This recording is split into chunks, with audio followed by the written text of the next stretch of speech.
Nah ketika itu sebetulnya Putri tuh kayak kaget banget gitu loh mendengar jawaban dari orang tuanya Beli Gede.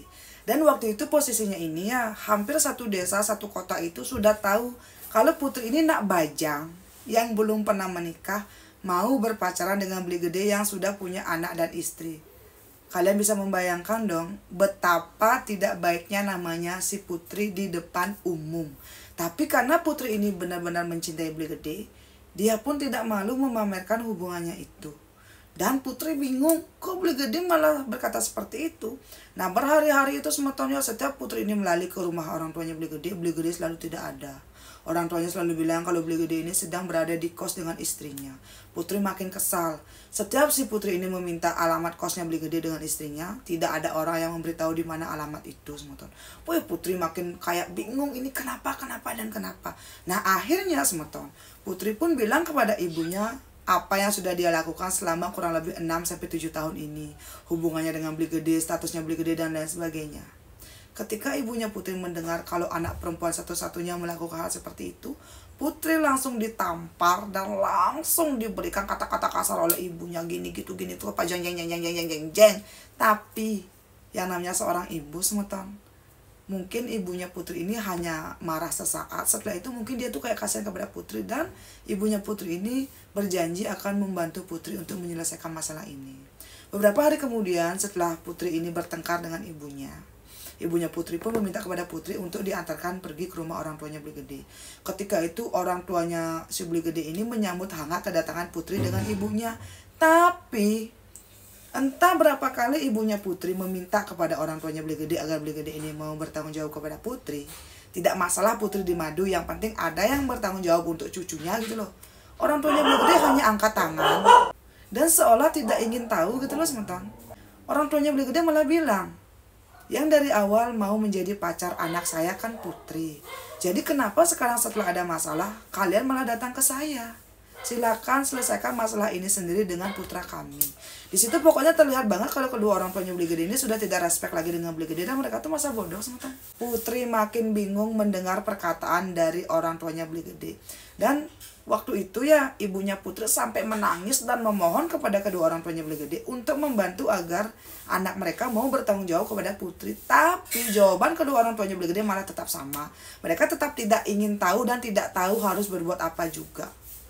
Setelah itu Putri dengan ibunya naik mobil dan pulang ke rumah mereka. Di perjalanan ibunya Putri menangis dan kayak bertanya kepada Putri, kamu cantik, kita tuh punya uang, kenapa kamu malah memilih berpacaran dengan lelaki yang sudah punya istri? Putri tidak menjawab semeton. Dia tuh kayak bingung gitu loh, kenapa bisa-bisanya dia melakukan hal seperti itu. Nah ketika itu Putri berkali-kali mencoba menghubungi Beli Gede, tapi Beli Gede ini seakan-akan hilang di telan bumi semeton. Dicari ke tempat kerja, ternyata Beli Gede sudah selesai bekerja di sana. Dan akhirnya Putri ini kan kayak mendapatkan alamat tempat kosnya Beli Gede dengan istrinya. Dan ternyata juga Beli Gede dengan istrinya ini sudah sekitar 1 minggu yang lalu pindah kos. Dan istrinya juga ternyata sudah berhenti bekerja menjadi guru honorer di SMP tempat dulu dia bekerja. Pokoknya istilahnya itu Beli Gede ini seperti menghilang di telan bumi bersama dengan anak dan istrinya. Tapi tahu nggak semeton? Ketika itu Putri yakin banget yang memaksa Beli Gede untuk menghilang dari Putri adalah istrinya Beli Gede. Itulah yang Putri pikirkan. Pokoknya Putri ini makin marah, dendam, dan benci kepada istrinya Beli Gede. Karena Putri berpikir, kenapa sih istrinya Beli Gede tidak bisa menyerahkan Beli Gede kepada dia? Kenapa sih istrinya Beli Gede sejahat itu, yang padahal Putri ini kan sedang hamil anaknya Beli Gede. Pokoknya waktu itu Putri berpikir kalau ini semua adalah kayak hasutan dari istri sahnya si Beli Gede. Singkat cerita semeton, kesana kemari si Putri mencari alamatnya Beli Gede, tapi tidak ditemukan dimanapun. Nah waktu itu Putri pun mengambil inisiatif akan mempertahankan anaknya. Dan ibunya Putri pun tetap mendukung apapun itu keputusan dari Putri. Singkat cerita semeton, beberapa bulan berlalu, putra pertamanya Putri pun lahir. Anaknya ini lahir dengan sehat dan sempurna tanpa kekurangan apapun. Dan anaknya Putri ini benar-benar mirip dengan Beli Gede. Waktu berlalu, pokoknya Putri ini sudah mulai move on semeton. Dia tuh tetap kayak berpikir pasti suatu hari nanti dia bisa bertemu dengan Beli Gede. Putri pun mulai bekerja, dia tuh kayak buka bisnis baru. dan membesarkan putranya dengan ibunya saja. Saat itu semua masyarakat bergunjing ketampak, katanya putri gini gitu. Pokoknya si putri ini seperti menjadi buah bibir di tempatnya tinggal dan juga di tempatnya bergaul. Wih, semua orang kayak mengucilkan dia, tidak ada yang mau berhubungan lagi dengan dia. Pokoknya saat itu yang ada untuk putri cuma ibunya dan juga keluarga besar dari ibunya saja. Dan anehnya sebetulnya putri malah tidak pernah berpikir kalau Beli Gede ini salah. Sampai detik itu, sampai anaknya putri ini berumur 2 tahun. Putri tetap berpikir kalau Beli Gede ini pasti dipaksa, atau mungkin istri sahnya Beli Gede ini menggunakan sesuatu atau jampe-jampe gitu agar Beli Gede mau pergi dan berpisah dari putri. Dan saya agak bingung sih sebenarnya dari awal tuh kayak membaca ceritanya putri. Oke, lanjut saja. Nah setelah itu, semua tahun setelah putranya ini berumur 2 tahun, putri itu kan tetap berpikir kalau ini adalah hasutan dari istri sahnya Beli Gede. Tiba-tiba Beli Gede ini datang entah dari mana, mereka pun bertemu. Ketika itu putri malah langsung mau diajak CLBK lagi dengan Beli Gede. Dan mereka pun CLBK lagi, tapi tidak ada status. Setiap putri ini ingin menanam jagung, putri akan menelpon Beli Gede. Dan begitu juga sebaliknya. Pokoknya mereka ini tetap berhubungan seperti layaknya suami istri, tapi tidak ada kata pacaran, tidak ada kata tunangan, tidak ada kata apapun. Yang jelas mereka tuh kayak ya oke menjalani itu semua tanpa status. Dan akhirnya setelah 2 tahun ini putri CLBK, waktu itu kan umurnya putri ini sudah hampir kepala 4. Putri ini kayak menanyakan, kenapa dulu kamu pergi?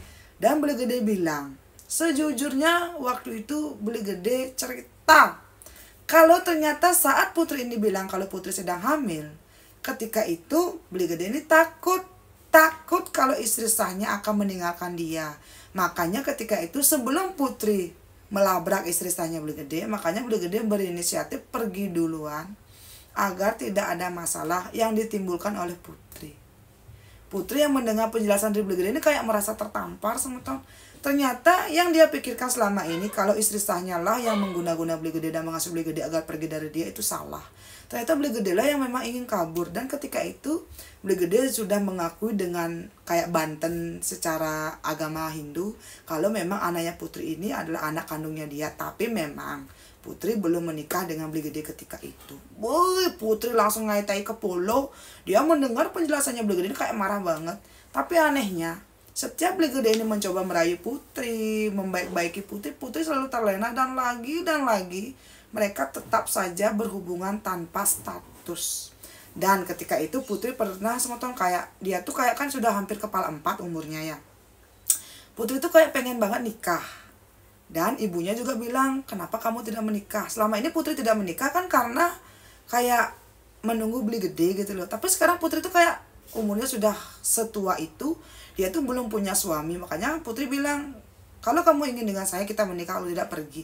Beli Gede berjanji 6 bulan lagi dia akan menikahi putri, tolong tunggu.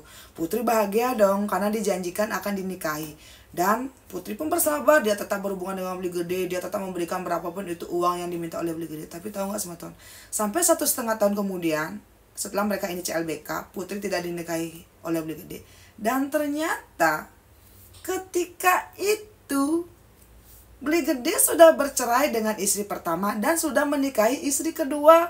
Dan istri kedua ini seorang wanita jendes beranak 2.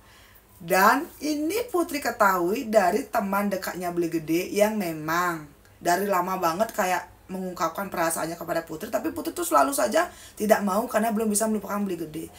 Waktu awal cerita tuh putri kayak tidak percaya kalau ternyata ketika Beli Gede ini menghilang, itu tuh saat Beli Gede ini baru ditinggalkan oleh istri sahnya. Dan Beli Gede juga sudah menikah dengan wanita lain sekitar beberapa tahun itu. Oh, langsung boom. Kok gini? Putri benar-benar bingung sama tahun. Dan saat Beli Gede ini ditanyai, dan Beli Gede benar-benar mengaku kalau ternyata dia sudah menikahi istri kedua dan sudah berpisah dari lama dengan istri sahnya yang pertama. Putri bertengkar dengan Beli Gede. Waktu itu semua sudah berapa kaden uang yang diberikan Putri untuk Beli Gede. Dan ternyata Beli Gede adalah tipikal lelaki yang suka menikah, suka gonta-ganti pasangan seperti itu. Dan di sana Putri kayak baru tersadar Dari dulu kan banyak banget ada orang-orang yang kayak mengingatkan dia kalau Beli Gede gini gitu gini gitu. Tapi karena Putri itu karena kayak merasa rakus dan egois, dia tuh kayak ingin memiliki Beli Gede sendirian seutuhnya, sampai dia tuh memanfaatkan segala cara agar istri sahnya ini pergi. Dan ternyata setelah istri sahnya ini memang benar-benar pergi, Beli Gede bukannya malah menikahi Putri, tapi malah menikahi wanita lain yang baru dia kenal beberapa bulan saja. Di situ Putri tuh kayak berpikir, apakah jangan-jangan ini karena doa dari istri sahnya Beli Gede semata. Akhirnya di situ Putri pun melepaskan Beli Gede. Dia itu benar-benar ingin lepas dari Beli Gede. Dia pun kayak putus dari Beli Gede, walaupun sebenarnya waktu itu mereka tuh tidak ada status gitu loh. Tapi Beli Gede ini setiap datang Putri selalu menolak dan menolak. Tapi semakin Putri ini jarang bertemu dengan Beli Gede, rasa sayang, rasa cinta, rasa rindunya si Putri kepada Beli Gede makin membesar. Dan akhirnya Putri sampai sakit-sakitan sama Tom. Dia tuh sering sekali bermimpi menikah dengan Beli Gede. Dia juga sering sekali bermimpi akan kayak menanam jagung dengan Beli Gede di atas gunung. Lama-kelamaan Putri ini kok merasa badannya makin sakit dan juga kayak merinding banget sama Tom. Anaknya Putri ini kan sudah mulai akrab dengan Beli Gede. Anaknya juga mulai sakit-sakitan dan selalu bertanya, di mana bapak, di mana bapak, di mana bapak. Putri makin bingung ini kenapa. Akhirnya temannya Beli Gede yang memberikan informasi kalau Beli Gede ini sudah menikah untuk yang kedua kalinya. Kayak prihatin kepada Putri gitu loh. Dia pun mengajak Putri dan juga ibunya Putri untuk berobat di Bali. Dan seperti biasa, benar, di cerita-cerita saya semuanya selalu ada unsur magic. Ketika berobat ini, di sana tuh Putri tuh kan kayak diurut sama temannya. Kan ditanya, mana Putri yang sakit ini jero gitu. Saat tangannya diurut, itu tuh seperti keluar bias-bias atau batu-batu kerikil kecil. Dan ketika kepalanya dipijit oleh si orang pintar ini, entah kenapa Putri malah melihat bayangannya Beli Gede sejelas itu. Dia merasa sangat rindu dengan Beli Gede, dan seolah-olah Putri ini tidak bisa hidup tanpa Beli Gede. Dan di sana juga terbongkar kalau ternyata dari awal sepertinya Beli Gede ini sudah menggunakan Peace Rejuve yang cucian Peace Rejuve ini diminum untuk menaklukkan hatinya Putri, agar uang dan juga badannya Putri ini bisa digunakan sesuka hati oleh Beli Gede. Boom! Kok gini? Wih, di sana Putri terus-terusan metambo, kurang lebih 2 tahun Putri metambo. Dan akhirnya Putri ada sebenarnya niatan ingin menikah dengan temannya Beli Gede ini, yang sudah membantu dia menemukan membongkar rahasianya Beli Gede yang sudah menikah untuk kedua kali. Tapi setelah Putri ini merasa sudah sehat dari kayak Peace Rejuve-nya Beli Gede, Putri itu takut untuk menikah. Dan sampai detik ini Putri sudah berumur 55 tahun. Dia belum pernah menikah sama sekali dan masih tetap setia sendiri sambil mengurus bisnis dan membesarkan putra semata wayangnya. Sekarang ini Putri hidup bertiga dengan ibu dan juga dengan putra tercinta. Dan menurut Putri juga ya, dia itu sekarang ini masih berhubungan dengan temannya Beli Gede. Dan semua tahun tahu nggak? Temannya Beli Gede ini sudah punya istri. Dan dengan kata lain, Putri tetap menjadi wanita simpanan dari suami orang. Bingung nggak? Bingung dong. Saya juga tidak mengerti kenapa Putri seperti ini. Tapi menurut Putri gini, dia itu sampai tidak menikah di umur kepala 4 hanya karena Beli Gede. Tapi ketika Putri ini mencoba untuk membuka diri, dia tuh malah tetap terpaku dan tidak bisa lepas dari temannya Beli Gede. Dan sekarang memang Putri sudah dinyatakan sembuh dari wangsuan Peace Rejuve-nya si Beli Gede. Tapi menurut Putri, dia itu tetap mencintai temannya Beli Gede ini. Dan Putri pun mencintai temannya ini, tapi tidak ingin menikah. Gimana sih? Saya tuh bingung. Jadi intinya, Putri sampai sekarang tetap menjadi simpanan suami orang, yaitu teman baiknya Beli Gede sendiri. Putri sudah tidak ada rasa lagi dengan Beli Gede. Dan setiap Putri bertemu dengan Beli Gede, Putri selalu menjaga jarak dan tidak mau lagi seakrab dulu. Dan Putri pun nulis gini di akhir cerita. Tuh, ibu benar-benar mencintai Beli Gede, tapi ibu malah dibohongi. Dan ketika ibu membuka hati untuk temannya Beli Gede, ibu kembali terjerumus di lubang yang sama.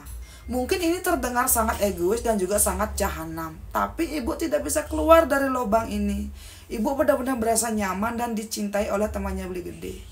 Apa yang harus ibu lakukan agar ibu bisa menemukan kebahagiaan yang sejati? Untuk semeton yang mungkin menonton cerita Putu ini, cerita dari ibu ini, mungkin mereka akan ada yang berkomentar dasar jablay, dasar pelakor atau yang lain sebagainya.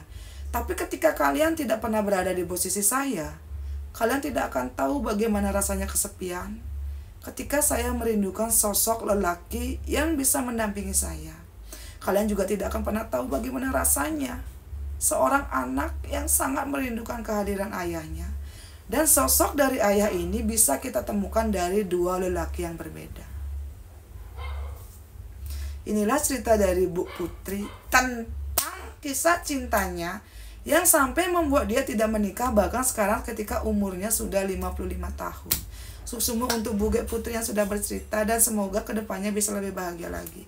Nah, semeton, coba dong kalian berkomentar. Bagaimana menurut kalian? Di sini menurut kalian kira-kira siapa yang salah? Atau mungkin ini takdir atau bagaimana? Coba kalian berkomentar, karena saya tidak tahu harus berkomentar seperti apa karena saya tidak pernah mengalami hal seperti ini. Jadi saya tuh kayak bingung juga harus berkomentar seperti apa. Bu Putri bilang dia pasti menonton dan membaca semua komentar dari kalian. Nah, untuk semua temanku yang sudah nonton dari awal sampai akhir, sukses semua banget. Jangan lupa ya tinggalkan jejak dengan cara berkomentar, like, dan juga subscribe. Sampai ketemu di cerita selanjutnya. Dadah.